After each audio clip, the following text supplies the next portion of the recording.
ವಿಧಾನಸೌಧದ ಒಳಗಡೆ ಪಾಕಿಸ್ತಾನದ ಪರವಾಗಿ ಘೋಷಣೆ ಕೇಳಿಬಂದಿದೆ.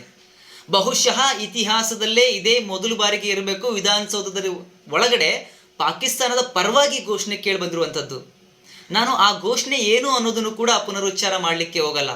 ಇಲ್ಲಿನ ಗಾಳಿ, ಇಲ್ಲಿನ ಊಟ, ಇಲ್ಲಿನ ನೀರು, ಇಲ್ಲಿ ಆಶ್ರಯ ಪಡ್ಕೊಂಡು ಯಾವುದೋ ವೈರಿ ರಾಷ್ಟ್ರದ ಪರವಾಗಿ ಘೋಷಣೆ ಕೂಗ್ತಾನಂದ್ರೆ ನೀನು ಯಾಕಪ್ಪ ಇಲ್ಲಿದೆಯಾ, ಹೋಗಿ ಅದೇ ರಾಷ್ಟ್ರದಲ್ಲಿರು. ಸ್ನೇಹಿತರೆ, ನಿನ್ನೆ ರಾಜ್ಯಸಭೆಯ ಚುನಾವಣೆ ಇತ್ತು. ಈ ಒಂದು ಚುನಾವಣೆಯಲ್ಲಿ ಕಾಂಗ್ರೆಸ್ನ 3 ಅಭ್ಯರ್ಥಿಗಳು, ಬಿಜೆಪಿಯ ಒಬ್ಬ ಅಭ್ಯರ್ಥಿ ಗೆಲುವನ್ನು ಸಾಧಿಸಿದರೆ ಜೆಡಿಎಸ್ನ ಒಬ್ಬ ಅಭ್ಯರ್ಥಿ ಸೋತಿದ್ರು. ಗೆದ್ದಂತಹ ಕಾಂಗ್ರೆಸ್ನ ಅಭ್ಯರ್ಥಿಗಳು ಮತ್ತು ಬೆಂಬಲಿಗರು ಸೆಲೆಬ್ರೇಷನ್ ಮಾಡ್ತಾ ಇದ್ರು. ಈ ಒಂದು ಸಂದರ್ಭದಲ್ಲಿ ವಿಧಾನಸೌಧದ ಒಳಗಡೆ ನಾಸೀರ್ ಹುಸೇನ್ ಅವರ ಬೆಂಬಲಿಗ ಅಂತ ಹೇಳಲಾಗ್ತಾ ಇರುವಂತಹ ವ್ಯಕ್ತಿ ಪಾಕಿಸ್ತಾನದ ಪರವಾಗಿ ಘೋಷಣೆಯನ್ನ ಕೂಗಿದ್ದಾರೆ. ಇದ್ರ ಬಗ್ಗೆ ರಿಯಾಕ್ಷನ್ ಕೇಳಿದಾಗ ನಾಸೀರ್ ಹುಸೇನ್ ಅವರು ರಿಪೋರ್ಟರ್ಗೆ ಏಕವಚನದಲ್ಲಿ ಬೈದಾಡ್ಕೊಂಡ್ರು. ಇನ್ನು ವಿಪಕ್ಷಗಳು ಸುಮ್ಮನೆ ಇರ್ತಾವ, ತೀವ್ರವಾದ ವಾಗ್ದಾಳಿಯನ್ನ ನಡೆಸಿದೆ. ಪಾಕ್ ಪರ ಘೋಷಣೆ ಬಂದ್ರು ಸುಮ್ಮನೆ ಇದ್ದೀರಾ, ನೀವು ಏನು ಏಜೆಂಟಾ, ಪಾಕಿಸ್ತಾನದ ಏಜೆಂಟಾ, ನಾಳೆ ಬಾವುಟ ಹಾರಿಸಿದ್ರು ಸುಮ್ಮನೆ ಇರ್ತೀರಾ, ಈ ರೀತಿಯ ವಾಗ್ದಾಳಿಯನ್ನು ಮಾಡ್ತಾ ಇದ್ದಾರೆ. ಇನ್ನು ಡಾಕ್ಟರ್ ಜಿ ಪರಮೇಶ್ವರ್ ಅವರು ಇದೇನಾದರೂ ನಿಜ ಅನ್ನೋದು ಸಾಬೀತು ಆದರೆ FSL ವರದಿಯಲ್ಲಿ ನಾವು ಕಾನೂನು ಕ್ರಮವನ್ನು ತಗೋತೀವಿ ಅಂತ ಹೇಳಿದ್ದಾರೆ.